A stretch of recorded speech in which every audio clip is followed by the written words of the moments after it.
It's great to be back in Northwest Iowa. The new year, January, just for the record, normally as governor of Florida, when I'm talking with Iowans in January, it's usually when they visit Marco Island and Naples and all the places, great places in Florida. You know, we do have a lot of folks who are going, and I'll run into folks, and some will say, yeah, I'm going down to Florida in January. I'm like, are you going before the 15th or after the 15th?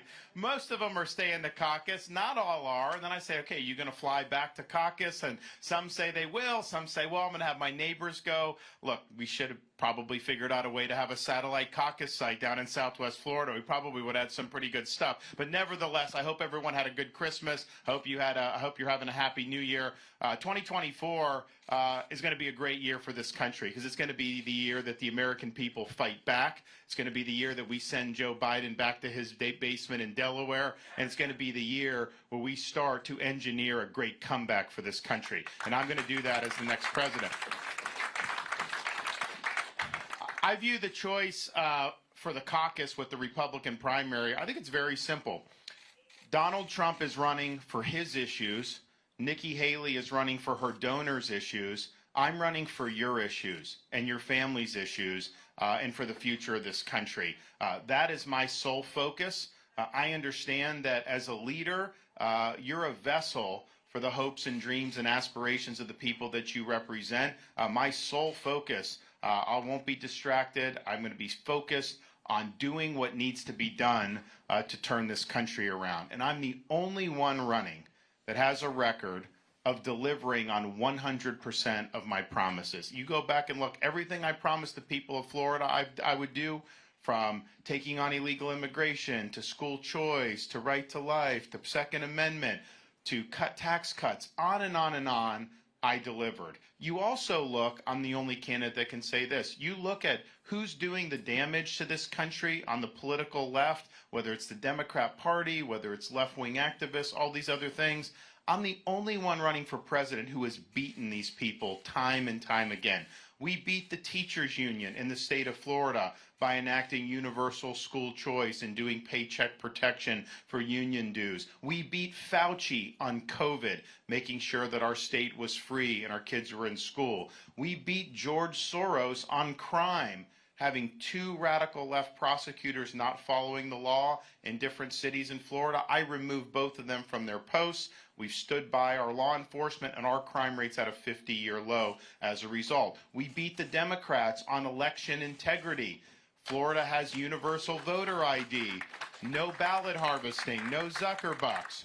We hold people accountable when we break the law, and I beat the left on banning China from buying land in the state of Florida. I don't want them buying farmland. I don't want them buying land near military bases, none of that stuff. So Republicans, we need to win again. And part of that is, of course, win the election. And Skyler mentioned we were able to win a massive victory in Florida. It was the greatest victory any Republicans ever won in a history of governor's races in a state that had been evenly divided prior to me becoming governor. Now people consider it to be a really strong Republican state. That didn't just happen. That was earned. That was done because of leadership. But I think even more important than that, win these big battles that are facing this country. Because even if you win the election, if you get into office and you're a potted plant and you just do some executive orders and you're distracted with other things, that is not going to be sufficient to be able to turn this country around. I look at Donald Trump, and he's running on a lot of the things he promised to do in 2016 but then did not do. Build the wall, deport illegal aliens, drain the swamp, hold people like Hillary accountable. We don't have time to go and not deliver on all these things. And so I have a record of delivering. You'll see that I'll be able to do that for you. And I think that that's very, very significant. And just think about some of the stuff that we've just seen in the news recently. You have this president of Harvard that she has to leave, serial plagiarism, which is really a problem. It just shows you she was put there for political, ideological purposes, not because she had been a good scholar, because this was lifted stuff. But these universities protesting in favor of Hamas terrorists all the rot and all the stuff that's happened in these universities. And, I think a lot of Republicans have been complaining about this for a long time. Since the attack on Israel, it's gotten a lot worse in terms of what's happening in public. But we've known there's a problem for a long time with intellectual rot and ideology. And yet, how many times have you seen anybody actually do anything about it? I'm the only one running that's actually done anything about it. This whole DEI that they do at the universities, they say it's diversity, equity, and inclusion. It's really ideology that they're imposing on the university. It's really discrimination, exclusion, and indoctrination. And that has no place in our public institutions. And in Florida, we eliminated DEI from our public institutions and public universities. So we've been leaning in on this. Also in Florida, all tenured professors now undergo review every 5 years and can be let go for poor performance. When have you ever seen a Republican actually lean in and bring accountability to the professors and the liberal professors? We also have, and basically my view is this: universities were never intended to be indoctrination centers. Universities are supposed to be about the pursuit of truth. They're supposed to be about academic excellence, and they're supposed to be about preparing students to be citizens of our republic. And I said in Florida, if our taxpayers are funding these universities must be fulfilling a mission that is in the best interest of the state of Florida. It is not in the best interest of the state of Florida to just have ideological indoctrination and one-sided instruction on all this stuff. So we've made big changes. I have one university, a liberal arts college in Sarasota called New College. This was like a Marxist commune, like left of the left, like really, really crazy. People in the legislature were talking about shutting it down. They didn't have the votes to do that. So I'm like, all right, look, I'm gonna take care of it. So I appointed 7 conservatives to the board of trustees. They fired the president, hired a conservative president, eliminated critical race theory and DEI, abolished the gender studies department, and said the mission of the university is to be the nation's top public classical liberal arts college, similar to like a Hillsdale College in Michigan. So you now have parents from all over the country are asking about getting their kids into New College in Sarasota, because I think parents look at it and they say, you spend 18 years trying to instill values into your kids. Do you want to send them to a place where that's all going to be undone in 4 years in a university setting? A lot of parents don't want that. So when they see a place like Florida saying, you know what, we need to make sure that we're rooted in truth here. We're not going to do political activism. We're going to be rigorous. That attracts people. So everybody running, and Donald Trump was president for 4 years. He could have done stuff about this, never did anything about it. I'm the only one that's ever done anything about this. You think about even issues like immigration and the border. I'm just one state governor, and yet look what we've done. We've sent National Guard to the border to help Texas. I've interdicted boats coming into Florida, helping the Coast Guard from like Haiti, and we've been able to work with the Coast Guard to send the people, the illegals, back to Haiti or Cuba or wherever they're coming from.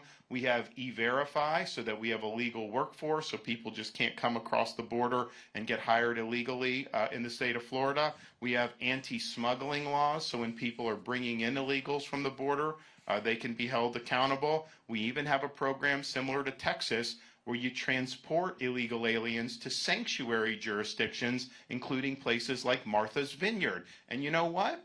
You have the left in this country. They have their elite enclaves.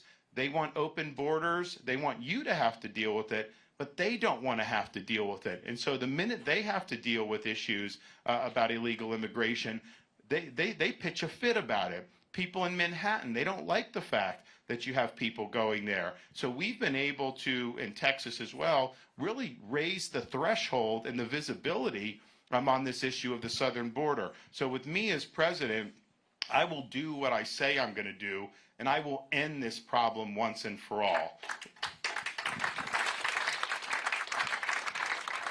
We're going to declare it to be a national emergency on day one. I'm going to marshal all resources, including our military, to stop the invasion. People that have come illegally, we're going to deport back to their home country. We've people since Biden has come in from all over 100 countries. Middle Eastern countries, North Africa, China, Russia. Do you think all these people just mean us well? Of course not. This is a huge threat to this nation's security. So we're going to do that. We will do a border wall with Mexico paying for it. Now, I know that was promised in 2016. The issue is Mexico is not just going to fork over cash, of course. The way you get other countries to pay for the wall is you impose a fee on the remittances that workers send to foreign countries like Mexico, places in Central America, all around. This is billions of dollars a year you would be able to raise, no problem. We'll plow that into constructing the wall. If we did have a wall when Biden took over, he wouldn't have been able to bring in 8 million illegals because that's a physical fact of life, and people would not have been able to just get through willy-nilly. But I think, so that's important. But of all the things we have to do, we have to hold the Mexican drug cartels accountable for what they are doing to this country, because they are invading our country and they are poisoning our people with fentanyl, killing tens of thousands of Americans each and every year. And this is not just a border problem. Every community's become a border community because the fentanyl is going everywhere. I've met parents here in Iowa who have lost kids to fentanyl. And a lot of times what it is someone may take some pill thinking it's something else. And, look, maybe they shouldn't have been taking that, but there was no indication that that would be something that could be fatal. But if it's laced with fentanyl, that can poison them and kill them right on the spot. And that happens every day in this country. And it shatters families and it leaves major holes in communities. And yet Biden, he doesn't care. He's out in the Virgin Islands. He hangs out in Delaware. He's not lifting a finger to do anything about this. The people in D.C. aren't lifting a finger to deal with this. Well, I care, and I'm going to put a stop to this. So we're going to designate the Mexican drug cartels to be foreign terrorist organizations. I think the president, as commander-in-chief, not only has a right, I think you have a duty to fight back against the cartels when they're killing our people. The cartels have killed more Americans than every terrorist group in the world combined has done, and I'm not going to let it stand anymore. We're going to use deadly military force against them, and we're going to put an end to this epidemic in the United States of America.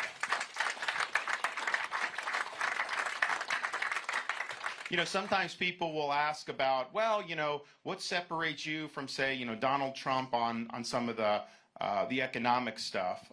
Florida's economy is ranked #1 in America of all 50 states. If you look when COVID hit, we were fighting against Fauci. We were fighting against the White House task force to have the state open, to have our kids in school. And the fact that we stood our ground through some difficult times in the summer of 2020 when we had a first COVID wave and all this, that caused a bunch of people to want to invest in Florida. People started new businesses, and the state has never done better economically. Since I've been governor, I have a friend who's a congressman from Kentucky, and he's a smart guy, so he created a national debt clock that can go on your lapel, like the pocket of your coat. So you actually see the national debt ringing up like they have. I think they have it in New York City where it's kind of going up. And so he gave me one of those as a gift. And I looked at him like, that's nice. I was like, but I wonder if you could do one for the state of Florida. Because if you did a debt clock for the state of Florida, you would need it to count down, not up. Because we've paid down 25% of our state's debt just since I've been governor. We vetoed billions of dollars in wasteful spending, cut taxes by record amounts every year, and yet we're still able to do this. It also shows you about the role of government. And we haven't had a president that has fought for less government really since Ronald Reagan. The government's gotten bigger and bigger under the last 2 Republican presidents, for sure. In Florida, even though we have millions of more people than New York State, which is our closest state by population, our budget is half the size of New York State's budget. The number of government employees at the state level per capita is the lowest anywhere in the United States of America. And yet, when people move from New York to Florida, which they do frequently now, what do they tell me? You guys have better roads, you have better services, you have better schools.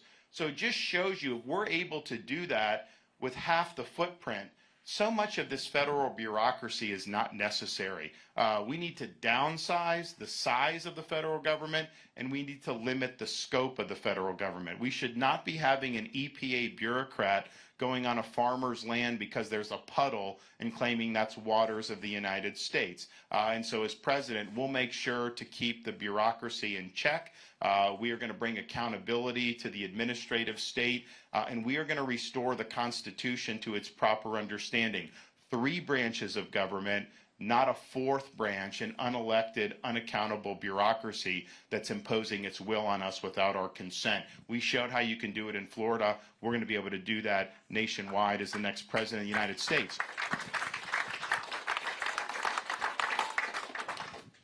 We also, in terms of the education, I talked about higher education. It's important, but I think it's also important to point out this idea that everyone has to go to a 4-year school, that is not true. There are a lot of different ways you can be successful in this country. Some of our most successful people never went to college, and I'm not diminishing people that do. I mean, I went. If you get an engineering degree from MIT, you're going to do very, very well. And I know there's good college programs, but we've also had a generation of students who, many of them went deep into debt. They end up in with a degree in zombie studies, and then it's like, okay, you end up in a job you could have at a high school anyways while you're deep in debt. So there's nothing magic about that piece of paper. It's all about what that's giving you in terms of being able to make the most of your life. And so we've put an emphasis in Florida on vocational and workforce education, apprenticeships. We're going to do that nationwide. We need more folks with these important skills if we want to build our manufacturing capacity. It also gives an opportunity for people to become entrepreneurs, because in Florida, you have electrical, HVAC, you have those skills. After a few years working for a company, you start your own. I've got more people coming in. There's a huge demand for this, and people have done very, very well. So we are going to do that, and I think it's important. And we're also not going to have taxpayers pay for people's student loans. That is not the responsibility of the American taxpayer to do that. Because if you think about it, someone that became a truck driver and didn't go into debt, that person should have to pony up and pay the loan for somebody that got a degree in gender studies. That's not fair. It's not good policy. What we are going to do, though, we're going to make the universities liable for backing these student loans, because the universities have made a fortune with all this loan money coming in. They've increased their administrative staffs tremendously. The quality of the education has not gotten any better. Now they're going to have to make decisions. People come in, they have loans. You better have programs that are going to put them on the path to be able to be self-sufficient, because if they can't pay it back, then it's going to be on you. That's going to change the incentives in a very, very good way. So that's important, but also with K through 12 education. Now, Florida, we're ranked #1 in education now for U.S. News and World Report. Part of the reason we've done well is because we've protected the rights of parents to direct the education and upbringing of their kids. Part of that means in Florida there's universal school choice. You can go to your local school in the public school district. You have choice to go to other schools, usually within the school district and other parts of your county. You also can go to a charter school, which are public schools but not run by the school districts, and you can get a private scholarship to go to a private school, including religious schools. And we have everything from Christian schools to Jewish day schools that parents have been able to utilize. That has empowered parents to make great decisions regardless of income levels, but it has caused the schools to have to compete for students. So it's created a healthy environment where schools have to improve because you want to attract more students. And so that's important. The other part of the parents' rights is being able to know what is being taught in your kid's school. I think Cody mentioned where you have pornography that is being put into some of these schools in these very young ages. And I'm just thinking to myself, how did we get to the point where that is even being discussed now with these kids? And I'm sensitive to it. My wife and I, we have a first grader, a kindergartner, and a preschooler. And we think kids should be able to go to school, watch cartoons, just be kids without having an agenda shoved down their throat. We used to say the kids are off limits. Now people are using them to impose an agenda. So we have the ability for parents to be empowered to know what's being taught, and if there's something that is clearly inappropriate, they can blow the whistle on it. Now, what you've seen throughout the country, parents would come with something that was offensive and inappropriate. They would start reading it in a school board meeting, and they would get shut down because they say, you can't read that here, it's too graphic. And I'm just thinking to myself, if you can't do it in a school board meeting with adults in public, how is it okay to put in a fourth grader's classroom? So in Florida, we have a provision that if a school board will not allow the reading of a piece of a book in public at one of their meetings, then by definition it's inappropriate to be in these young kids' classrooms. So empowering parents, focusing on education and not allowing indoctrination is absolutely essential, and we need to have that nationwide. Not necessarily the federal government's going to impose, because education's a K through 12, but I do think that we have the ability to supplement with school choice scholarships through tax credits, similar like we have in Florida, corporate tax credit scholarship. Some of these school unions will never allow any type of competition anywhere. In some of these urban areas, these kids have no chance. And you look at some of our cities and how they've crumbled. Look, a lot of those places aren't going to vote for very many Republicans. I get it. But we still, as Americans, we can't have every major city just crumble in this country. It's not going to work. So I think school choice and education can be a lifeline for a lot of those kids. So we're going to be able to do that and offer some of that competition through this program that we're going to do through corporate tax credits. We have a great model in Florida. We're going to be able to take that national. I think it's going to be really, really good. The other thing we've got to deal with is this country has a crime problem. And it's a self-inflicted crime problem. It's a crime problem because people have gotten elected to district attorneys' offices, usually with funding by people like George Soros, and they say they are not going to enforce laws that they disagree with or that they think are, quote, unfair. So in places like LA, if you get mugged, the chance that they would actually prosecute the person is virtually zero. The inmates get to run the asylums, the criminals get the upper hand, and that causes these places to just be hollowed out. Now in Florida, we've stood by the men and women of law enforcement. We give $5,000 recruiting bonuses to new police officers who come in either as their first job in Florida or from other states, and we've just let it be known. When the riots were happening in the summer of 2020, you didn't see me out there marching against the police. I called out the National Guard in Florida. I let it be known, you are not going to burn down cities in the state of Florida. And guess what? It didn't happen. And we've got a lot more, that we're gonna tackle. But let me just say this, and I want to take questions. I'm motivated to run because as the father of a first grader, kindergartner, and preschooler, my wife and I are concerned that we're in jeopardy of being the first generation of Americans to turn over to our kids and grandkids an America less prosperous and less free than the one we inherited. And if we were to do that, we would be the first generation of Americans to do that since the founding of this country, because every generation has always stood up, sacrificed, did what they needed to do so that future generations can enjoy freedom in this country. And it's important motivation for us because we care a lot about our kids and we care about the future. But I also am motivated because we owe a debt of gratitude to people that have sacrificed for us in the past. And if we don't get this right, we're not doing justice to those sacrifices. When Benjamin Franklin left the Constitutional Convention, he was asked, did you give us a republic or a monarchy? And his answer was a republic if you can keep it. Because they understood every generation was going to have to step up and defend freedom when it's threatened. And sometimes you have to do some pretty remarkable things to do that. I'm reminded of that every time I would fly into Washington, D.C. When you fly into Reagan Airport, sometimes you take a route that takes you right parallel to the National Mall. So if you look out the left side of the plane, you see right there, up close and personal, beautiful images, Lincoln Memorial, Reflecting Pool, Washington Monument, the other monuments out there, the beautiful U.S. Capitol building on the hill. And you think to yourself, you know, this is inspiring because those are symbolic of the ideals and principles that make this country unique. But after doing that trip a couple times, I realized that the best monuments to this country's values and our freedom were not seen out the left side of the plane on that National Mall. Because if you looked out the right side of the plane, you looked over the Potomac River, you saw a series of small nondescript monuments orderly arranged over the rolling hills of a place called Arlington National Cemetery. And it occurred to me then, and I believe now, you can have the best Constitution in the world, you can have the best Declaration of Independence in the world. These things do not run on autopilot.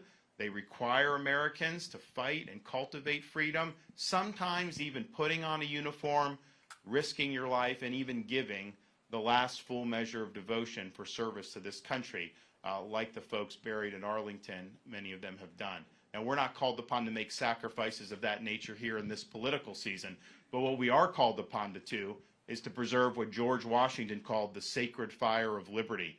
This is a fire that burned in Independence Hall in 1776 when 56 men pledged their lives, their fortunes, and their sacred honor to establish a new nation conceived in liberty.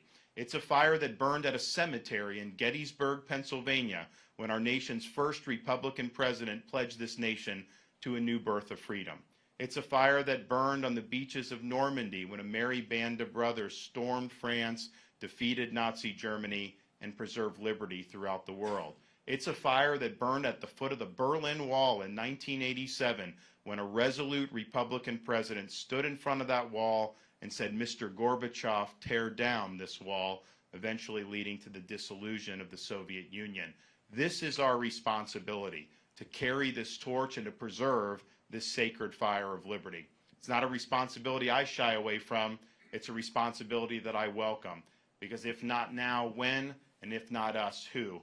So I'm asking for your support on January 15th. As the nominee, I will get it done just like we did in Florida, up and down the ballot, have big victories for Republicans. As a leader, I'll always conduct myself in a way that you can be proud of. And as your president, I promise you this, I will not let you down. Thanks so much. God bless you guys. Happy to take some questions. Thank you very much. All righty. All right, what do we got? Anybody? Yes, sir. So, probably the Democrat once said the best form of welfare is a job. And so, we have 9 million job openings and 6 million people unemployed. So there's two problems there. One, we have a group of people that aren't working, or excuse me, should be working that aren't, but there's still a 3 million person gap that's going to require people to come in and help develop the GDP. So how do you handle that gap? So what do you do with the 6 million, and what do you do to cover the other 3? Well, I think the other 3 is largely people that have dropped completely out of the labor force and are just not even being counted anymore. If you look, our participation rate still isn't where it should be. COVID, I mean, look, one of the things I'm going to do, I'm going to bring accountability for what happened during COVID, because what this government did was an absolute disgrace. The amount of money that they printed and spent, you're paying more for everything, all because of March of 2020 and the ensuing spending bills. $6 trillion they added to the debt in one calendar year. Put that in perspective. It took 210 years for us to get to $6 trillion, and they did it in 1 year. They were paying people not to work. People totally dropped out of the labor force. And so what we're going to do is, look, I believe in a safety net. Things happen in the economy. Sometimes people can lose a job. You want that, but you want that to be a second chance and a temporary thing. You don't want that to be a way of life. So anyone that's getting benefits that's able-bodied has a responsibility to seek and gain employment. So we're going to do that again. We're going to make sure that people, look, if you're not getting any benefit and you have a way to support yourself, obviously you can't force people to work. I mean, but if you're getting benefit, you can't just have that and go forward. So we are going to do that. I think it's going to make a difference. Now, Florida, we have more people employed by far than prior to COVID, but there's a lot of places they still haven't gotten back to where they are, and the participation rate has gone down dramatically. There's also a mismatch of skills in terms of the openings versus the people that may need jobs, and that's why I think going back to some of the things like the vocational education and the skilled trades, you will have, there are openings for those things, those are in demand, but you also create more demand for it because we'll be able to expand our manufacturing footprint. I didn't really get into China, but I think the 2 biggest threats to this country's security are the southern border and China. And I think China is the only country that's close to a peer competitor of ours. Part of the reason they've become more and more powerful is U.S. policy has basically let them eat our lunch for over 20 years. So a lot of the manufacturing migrated there, even things that are really significant, pharmaceuticals, things involving military, you name it, It's there. We need to work on bringing that back to the United States. Part of that's regulation, incentives, tax incentives, all that. Part of it, though, is making sure that you have a good workforce for some of those areas that are really, really significant. So we're going to do that. We're going to regain our economic independence from China. But I can tell you, in Florida, we've added 100,000 manufacturing jobs since I've been governor. And part of the reason we do, yes, we've got a good business climate, but people see that we're serious about workforce. So they know that they're going to be able to get people. You can go to, like, Elon Musk will hire people out of high school in Florida, right there on the Space Coast of Florida for SpaceX, these aviation mechanics and stuff. They're making really good money right out of school. And so we're going to do that. But matching the skills to where we need to go, I think, is very, very important. Yes?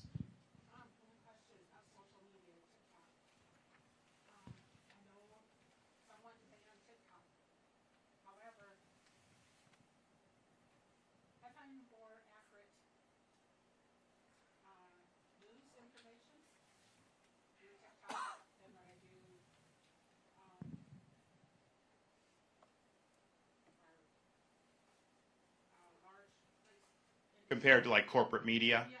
Well, yeah, but I mean, like, that wall is more accurate than corporate media. So, but I take your point, though. No, I take your point. So here's what I'd say. So I actually think TikTok is a big problem in this country because what they're doing is China controls the algorithms.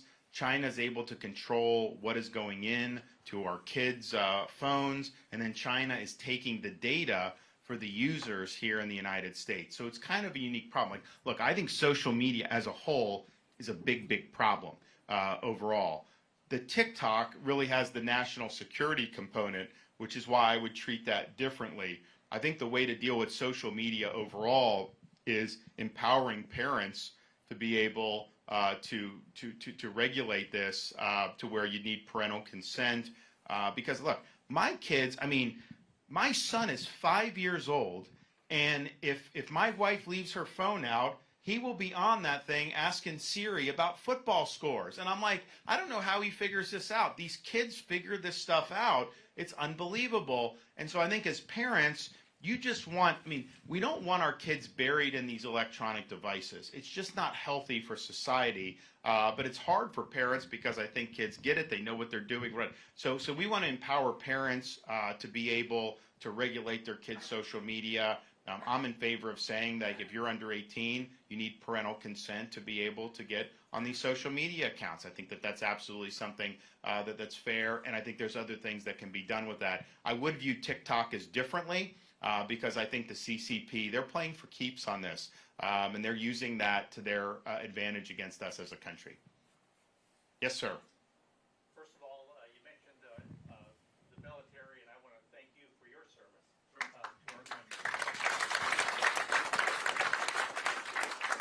My question would be, again, based on that experience of serving in the military, you know, you have a unique perspective maybe on how our military operates. You know, aspects of defense is a huge part of our national budget. Sure. How do you think that your service within the military kind of uniquely gives you a perspective that someone who hasn't served, and how that might affect if you were president? Sure. I mean, look, I'm the only one running right now who has served in the military at all, and I'd be the first president elected since 1988 who's actually served in a foreign war.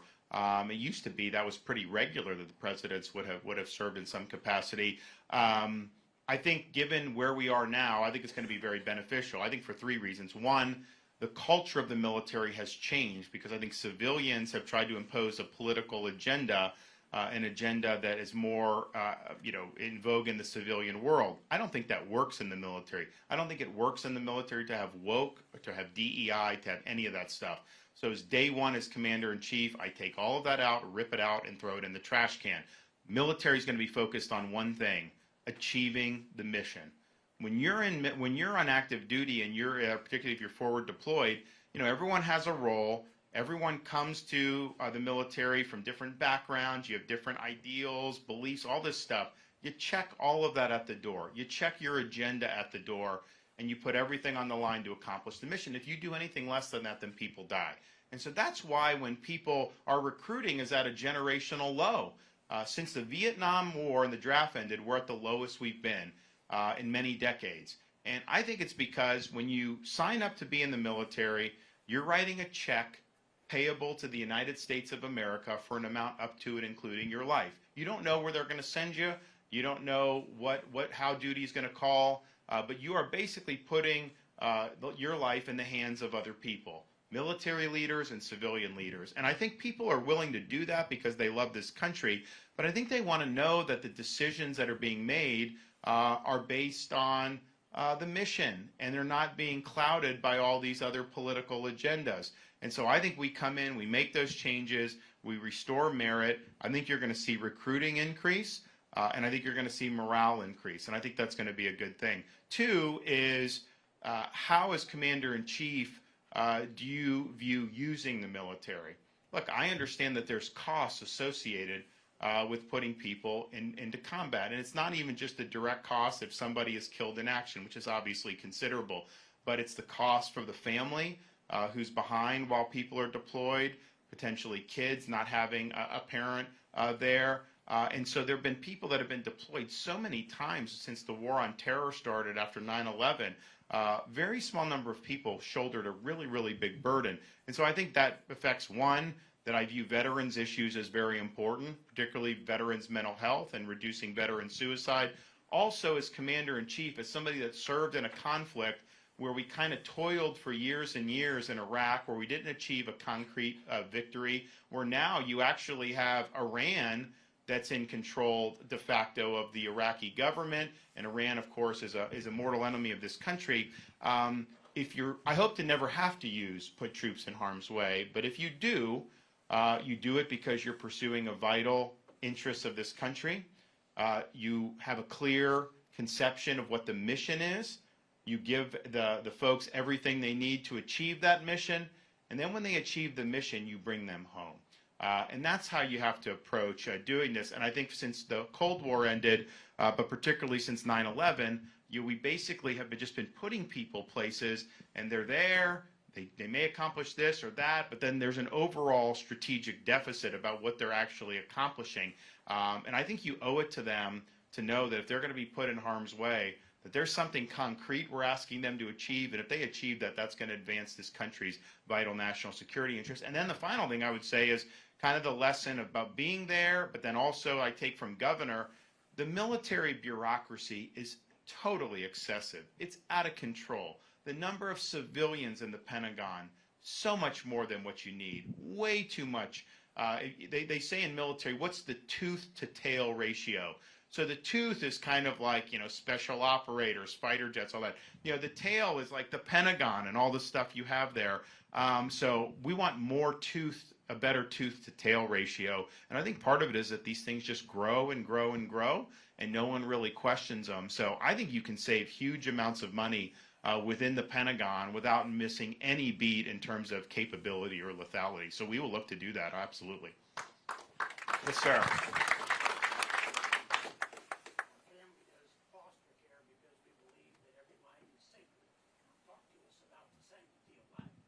Sure. Look, I think the sanctity of life is a real significant distinction in this primary because I signed legislation in Florida, a Heartbeat Protection Act, similar to what your governor did here in the state of Iowa, which says that unborn with a detectable heartbeat have legal protections. And we believe that we're better off as a society when everybody counts. Everybody has potential to contribute and to live fulfilling lives. We've done a lot in foster care in Florida and put our money where our mouth is on that. We've also made it more cost effective to raise kids by eliminating taxes on all baby items, diapers, strollers, cribs, formula, everything in Florida permanently tax-free because we understand how important it is. And I did that a year or two ago. At that time, so when I became governor, we had a 2-year-old and a 9-month-old. Then we had our third child. By the time I signed this into law, it was 6, 5, and 3, and our 3-year-old was out of diapers. And so I told my wife, I'm like, isn't this great? I mean, the family's going to be saved so much money. And she just kind of looked at me and deadpanned and said, why didn't you do that when our kids were still in diapers? Because, it's a lot of money to be able to save. So I think it's important. And, I've been willing to stand for life even when it's not considered, the popular thing to do with donors or whatnot. Now, Donald Trump has said that heartbeat protection bills are a, quote, terrible, terrible thing. And so he's attacked legislation protections that Kim Reynolds has enacted in Iowa, that we've enacted in Florida. And first of all, I just fundamentally disagree with that position. That is not a pro-life position, and I disagree with it. But what makes it doubly problematic for me is he stood at the March for Life in January of 2020 and gave a speech. And he said it. Now, look, he's reading the teleprompter. Maybe he didn't mean it, but he read these words where he said that every life is a gift from God, that the unborn is made in the image of God, and that a humane society would provide protections for those lives. So how do you go from giving that speech at the March for Life to now saying that it's a terrible, terrible thing to provide even modest pro-life protections? Was he not being honest then? Has he flipped his position because he's worried about finger in the wind? That's a pretty fundamental issue to just flip on in a matter of a few years. And what's even more troubling is what he's told the media is he's going to do something with regards to right to life that everybody's going to be happy with. And basically what he was spitballing was that he would pick a federal position, I don't know, maybe 18 weeks, 20 weeks, and he would say that would be the limit. But then any state that had protections inside of that, the federal government would overrule. So it would actually be less protections in Iowa, less protections in states like South Carolina. So that would take us back. That's not helping protect the right to life. So I think if you're somebody that believes in the sanctity of life, Donald Trump has just disqualified himself from your consideration. I mean, that's just the reality. And we got to hold him accountable. Like, this idea that like all these conservative radio guys and Fox News people, like, they will like never criticize because they're so concerned that someone may yell at them look, anyone running for office answers to you. You have every right to hold these people accountable, and you should hold him accountable when he's taking those positions that are not consistent with the values here in Northwest Iowa.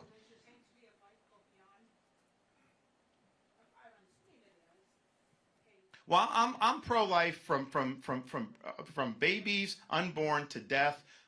People sometimes hit me saying, "Well, will you support the death penalty?" Well, the death penalty is not innocent life. Like, I would not support that for somebody that was innocent, but these are folks who have committed, really grave acts, and it's just appropriate punishment. And not saying you do it willy-nilly, but I signed legislation authorizing the death penalty for pedophiles because I think like you have one of these guys will go and they will abuse very young kids. I mean, you're talking like 6, 7, 8-year-olds, and they'll do this time after time. And I'm thinking they have scarred these kids for life. What's the appropriate punishment? And so I think it is. Now, we're challenging the Supreme Court on that. There's going to be litigation. I think we're going to eventually win. But sometimes it's just appropriate punishment. But it's not innocent life, and so I don't think that that's a contradiction. Yes? Former congressman, how prevalent do you think insider trading is happening in Congress? And if it is, what do you plan to do about it? Great question. So, I suspected that it was prevalent enough that when I became, so I was 3 terms in the Congress. I've recovered from that experience. Don't worry. I sold my stocks, and I never traded a single stock while I was in Congress because even the appearance, if I'm voting on something and then people say, "Oh, well, you traded this," I didn't want to go there. And I was actually pretty good at trading too because I used to do it, spare time, and was able to make, but I didn't do it. I also declined the congressional pension on day one, and I declined the congressional health benefits because at that time, Congress had exempted itself from Obamacare, and I didn't think that that was right. So it kind of goes back to my conception of you're a servant of the people. You're not a ruler over the people. And I was a citizen legislator. I was not any better than anybody else. I got elected to serve this function, and I view the same thing as president in terms of I'm serving you as president. I may be at 1600 Pennsylvania Avenue, but at the end of the day, I'm a citizen of this country like anybody else. I think you have to have that humility if you want to do well. Now, I think insider trading, I think congressmen should be prohibited from trading stock. I think it's caused huge problems in terms of the credibility of the institution. I think people lack confidence. I think there's a lot of other things we need to do. I would ban it. I would ban trading. I would do term limits for members of Congress. I would do a balanced budget requirement in the Constitution like Iowa and Florida have in ours.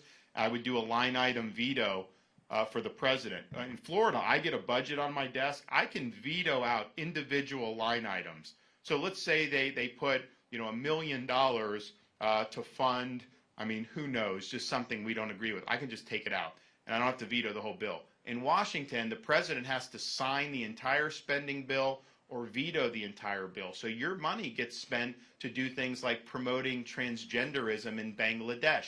I don't think that's a good use of your tax dollars, but president has to sign the whole thing. Otherwise, there'll be no funding for the government at all. If you had that line item veto, you could really go and hack a lot of this stuff out of there. So how do you do that? Congress isn't going to do any of that. You got to use Article 5 of the Constitution, work through the states. Florida has already certified a lot of this stuff.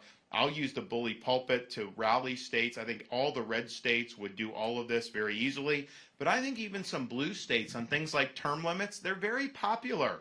People want to see that. The other thing that I would be supportive of that I've actually proposed when I was in Congress was I proposed a prospective 28th Amendment to the Constitution. Congress shall make no law respecting the citizens of the United States that does not also apply to members of Congress themselves. And that would be really, really good.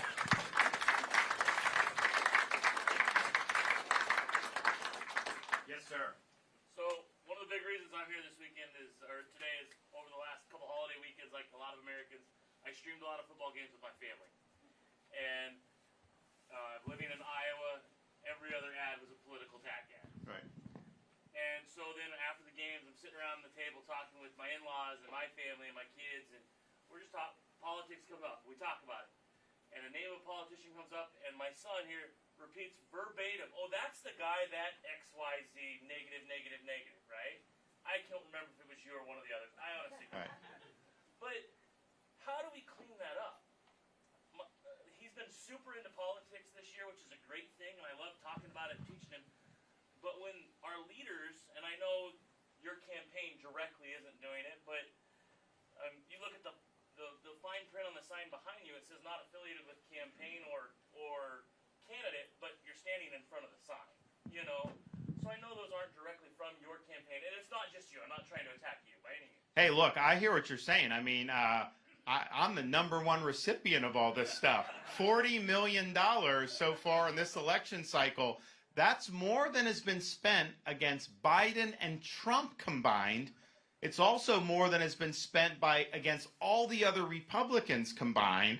And so, that's going through PACs and doing that. So, look, obviously, I mean, here's the thing, though. I think Iowans are much too smart for this. I think they see through it. I think they realize, okay, why is, they coming? And a lot of these are funded by liberal Democrats, Wall Street executives that are attacking me. And a lot of it is nonsense. I mean, I'm trying to think like, there's some of these PACs supporting Haley. She's very weak on China. When she was governor of South Carolina, she was the #1 Republican governor of bringing in Chinese investment and business into her state. They gave land to a company 5 miles from a military base. She's on camera, I think it's on our website, rondesantis.com, in front of a Chinese flag from a company that was in. She's like, we work for you now, all this stuff. She said China's a friend, all this stuff. So that's just her record. She knows that's not popular, so she's trying to take other positions. We've obviously in these debates hit her. So they want to try to muddy the waters and act like somehow I'm in favor of China, even though I'm the guy that banned China from buying land in Florida and kicked them out of the universities.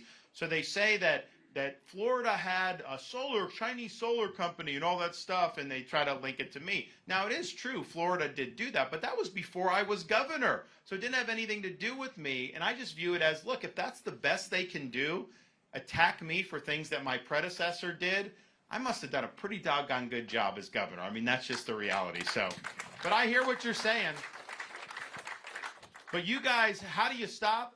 the more you guys come out for me, the more people will see that stuff doesn't work. And so you have an opportunity to show that that coming in here, and I do think Iowans, especially when they know it's coming from like Wall Street and stuff, I think it goes over like a lead balloon. So any of the stuff that's been done against me, has been that type of money. And why? Because they see me as a threat. They don't want us to stand up to China because these guys make a lot of money off China. I mean, this isn't rocket science as to why they're doing this. They don't want all the things you guys would like to see done in Washington, they don't want to see any of that done. They're fine the way things are going. They have the ability to shape this to benefit themselves. So they're basically spending money to keep the status quo. I think we need a change agent in Washington as president, and that's what I'll be. And I think the fact that I'm the #1 recipient of people coming after me shows that those critics agree with that. I'm over the target. That's why we're taking the flag. Yeah, see? Yes, sir. Thank you for coming out, Governor. In full disclosure, I drove from South Dakota to see you tonight. I plan to vote for you in that primary. A while back, Donald Trump, when asked about his faith, he said he never needed to ask for forgiveness for anything because he never did anything wrong. Would you be comfortable with taking a few moments and explaining to us how your faith will impact your administration and your worldview? Sure. My faith in God is a foundation that I have as a husband, as a father, and as a leader. And I think it gives you a foundation to stand for truth, because in this day and age, every single thing that's out there is trying to divert you away from true north. Every time you roll out of bed, you're getting attacked. People are slinging arrows at you. So how do you stick with doing what you know is right in the face of that opposition? And I think part of it for me is putting on that full armor of God and just knowing that I'm going to be there, that ultimately, we're aiming higher, and whatever they say about me, all the insults, all the arrows, all the slings, I'll take that. That's my job, to take that on behalf of you and to deliver us to where we need to go as a country. So that's one thing. The other thing is I think it really motivates my policies to support and really restore religious liberty in this country. Our founding fathers revolted against the idea that people's religious rights were something that were, quote, tolerated by elites within limits that the elites set. And that was kind of standard practice in Europe and these places. So if you were one denomination, maybe you could do more than another. And they basically, would play favorites, but they would not let you practice in ways that infringed on their power and prerogative there. Our founding fathers said, no, that's not the way it works here in the United States. Your right to practice your religion freely is not given to you by elites or by the government. It is granted to you by God. This is a God-given right that our government is duty-bound to protect. And so George Washington, when he became president, was thanked by the Hebrew congregation in Newport, Rhode Island, because they're like, these are Jews, saying oh my gosh, we're able to practice our religion free in a country that's predominantly Christian. Who would have thought that was even possible? And Washington wrote back and he said, how happy is it that people are able to pursue their religious beliefs without worrying about what people in government say about it, but you're pursuing something that is your right as a matter of what God has given you. And that's really been the conception of this country. What we are now, and I think it's been dangerous, is you have elites in this country that will say, if you say under God and the Pledge of Allegiance, that that's somehow an establishment of religion, it is, quote, unconstitutional. That's not true. But they're the ones that actually want to establish a religion. They just want the religion to be secular leftism. So they want you, if you're a Christian, they'd say, yeah, you go to church on Sunday, knock yourself out, but don't actually live that outside of that. And if you do that in ways that are going to infringe on their prerogative and their agenda, they expect you to bend the knee. That is not religious liberty. When you have Coach Kennedy in Washington State losing his job because he said a prayer at midfield of a high school football game, voluntary prayer, and then he goes all the way up to the Supreme Court, yeah, he wins a 6-3 decision, and people say that's a victory for religious liberty, but I'm thinking the fact that that case even had to be brought shows that we don't have strong religious liberty protections in this country. So part of what I'll do as president is restore the idea of religious liberty to the vision of the Founding Fathers, not to where you're a second-class citizen based on the prerogatives of our secular liberal elites in this country. And that's going to be very important to win that battle. And then the final thing, I think, is in Florida, what we've done is we've recognized when we're operating parts of the government, like, for example, welfare programs, to just give a check to somebody and then have that be that ultimately is not going to do the trick. Yes, there can be economic deficits, but there's other things that people need. So my wife led the charge, and your governor, Kim, is actually working on this for Iowa. We've created something called a care portal, where when you go in for government assistance, we have churches plugged in, charities, businesses, individuals that want to help. So if a mother gets evicted from her apartment, she's got 2 young kids, she shows up, that goes out to the community, and the churches get it, and they come and they help. And you know what? That mother likely will not ever go back for public assistance ever again, because she's in a place where people care about her, where she's getting the type of community support that you need. So we've really worked hard to enlist the faith community in our efforts to lift people up and get them on a pathway to self-sufficiency. So we will view the faith community as president as great assets in trying to help Americans, particularly Americans who have fallen on hard times. I don't see how you could be successful doing this just with a nameless, faceless, spiritless bureaucracy. Government may have a role, but the role is really to connect people to institutions that can really make a difference in their lives. We've done that in Florida in a really big way, and it's paid off. The people that go through that program, Hope Florida, usually never go back for public assistance ever again. Yes, sir. Your book is great. Oh, thank you. This book. Courage to Be Free, in case anyone's interested. It was #1, I think, for a week or two on the New York Times bestseller list. The New York Times was not happy about having to put me at #1, trust me. Thank you. Anyone? Yes. How do you combat the deep state and just shrink the federal government? Great question. Well, a couple things. First, I think one of the things that Trump, dropped the ball on was he kept a lot of these Obama holdovers in like the National Security Council. I can tell you on day 1, all the Biden people are going to be given pink slips. They are gone on day 1. We're not having the holdovers. You also have to have people ready to go on day 1. And it's not just who the Attorney General is going to be. It's the other 50 political appointees or however many you need in the Justice Department, having a new FBI director on day 1, having all this stuff ready. You can't just recycle people within D.C.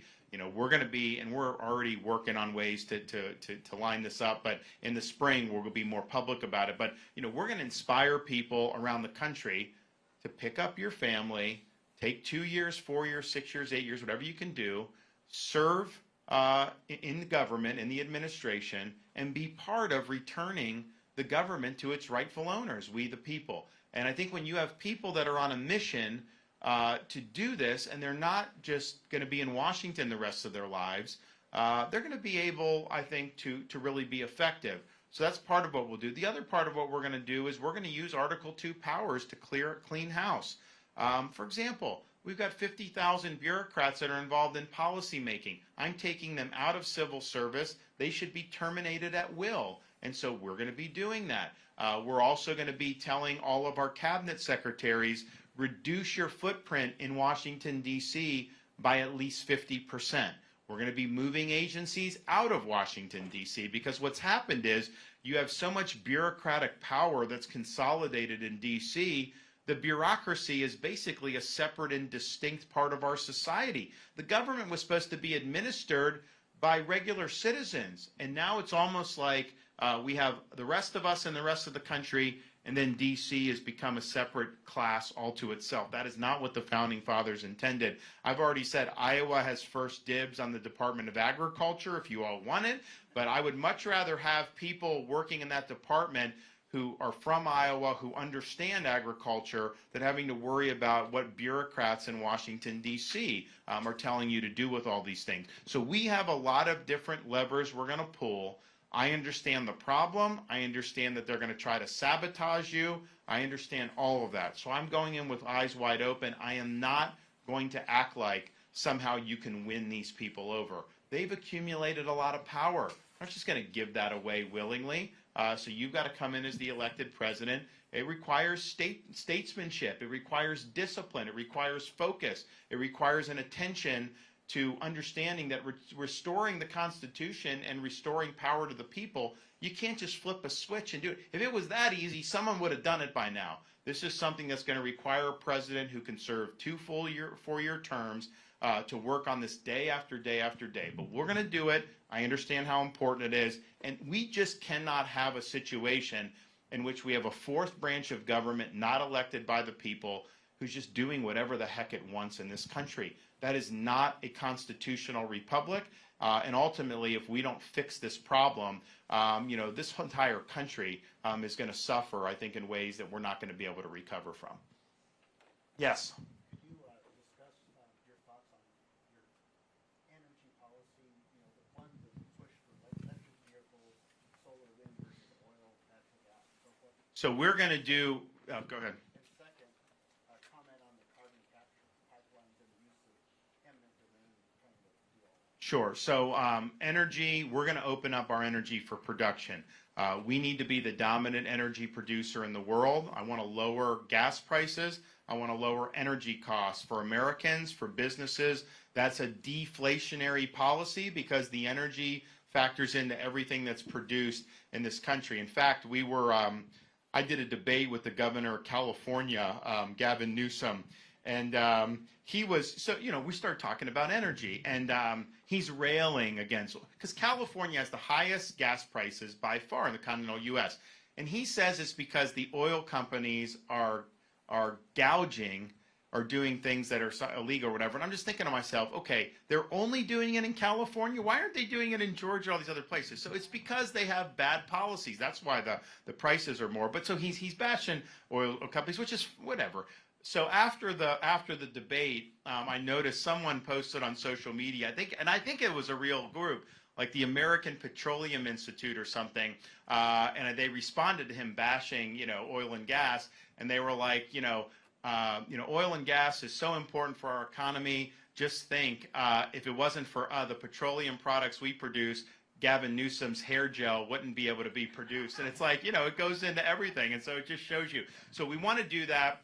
So I think that's really, really important. I will repeal all of Biden's mandates for electric vehicles. We do not need to be forcing anyone to produce or buy an electric vehicle. I've seen in Florida, some people have like the Teslas and stuff. I couldn't afford that, but some people like it. That's fine. I mean, I want people to be able to compete in the market. But California, for example, they have passed a rule, and it hasn't taken effect yet, but when it does, every new car sold in California has to be an electric vehicle. You're not even going to be able to buy an internal combustion engine. So that's going to cause prices to go up for consumers.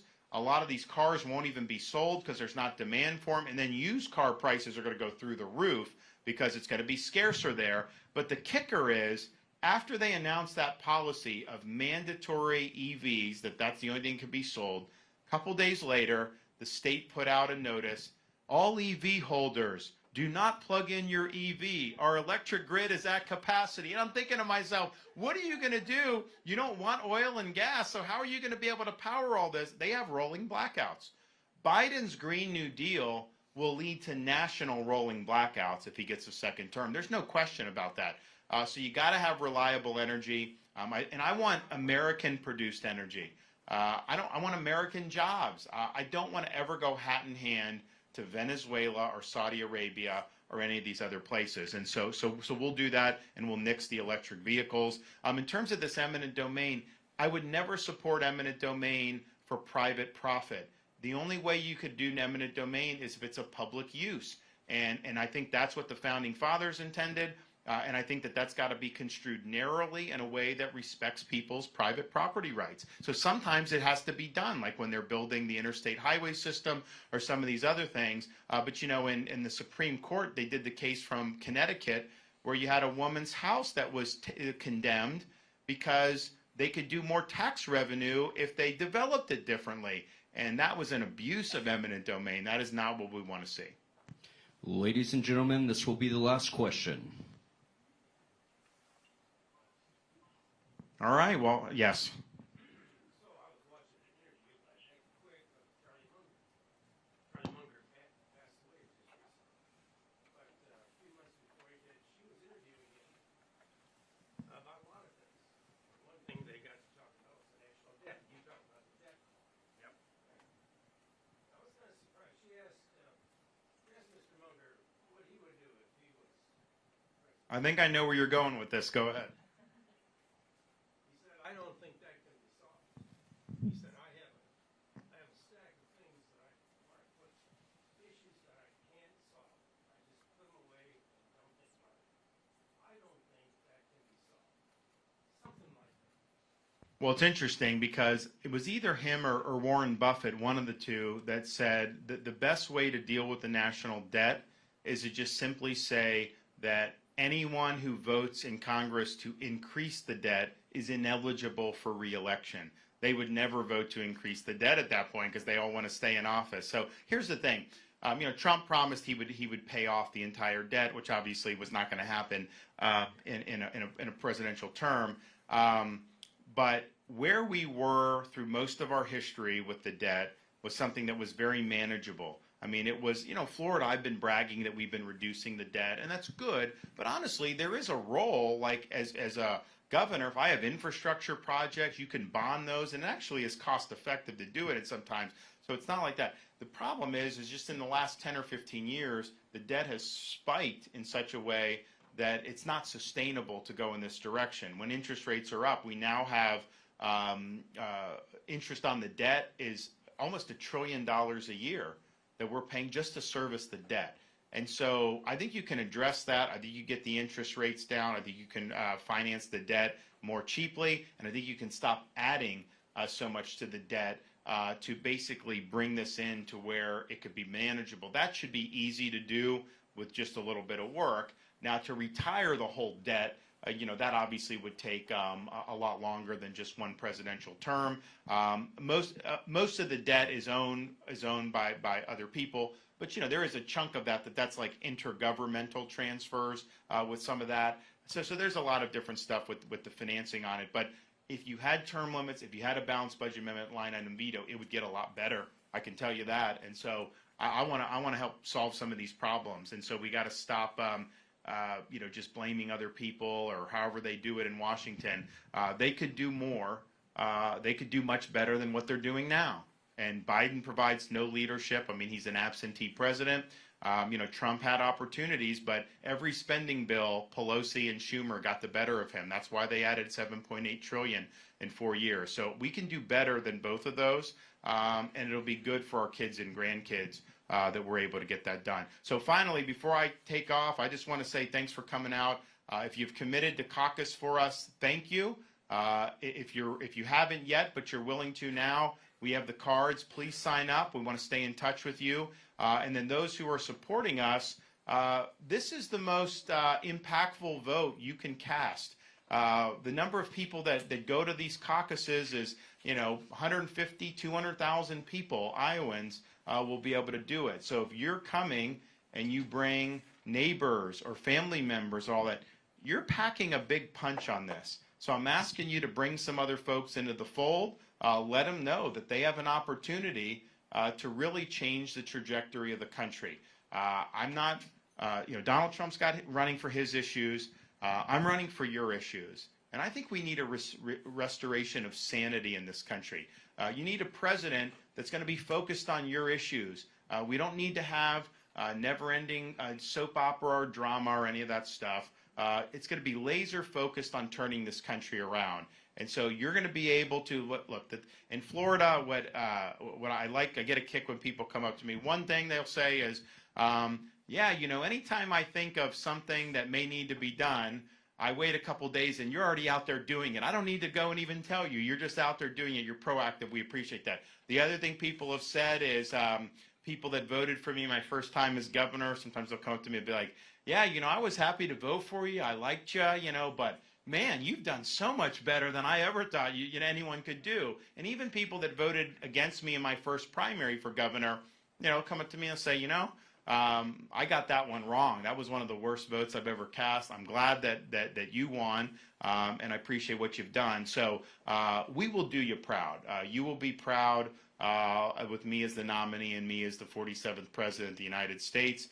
We have what it takes to be able to turn this country around, and now's the time. If we don't do it now, we're really going to rue the day when we had an opportunity. So I get a kick out of the media thinking that somehow people shouldn't even be able to vote, that they should just be able to anoint somebody. I don't think that's how Iowans see this. I think Iowans believe that this is an important process and that the people's voice is ultimately what matters. So you have that power in your hands. You have the ability to bring more people into this process in ways that are going to be meaningful and are going to be historic. So I'm asking you for your support. I'm looking forward to January 15th. We'll be back in Northwest Iowa many times before now on the 15th. But God bless you all and have a great 2024. Thank you.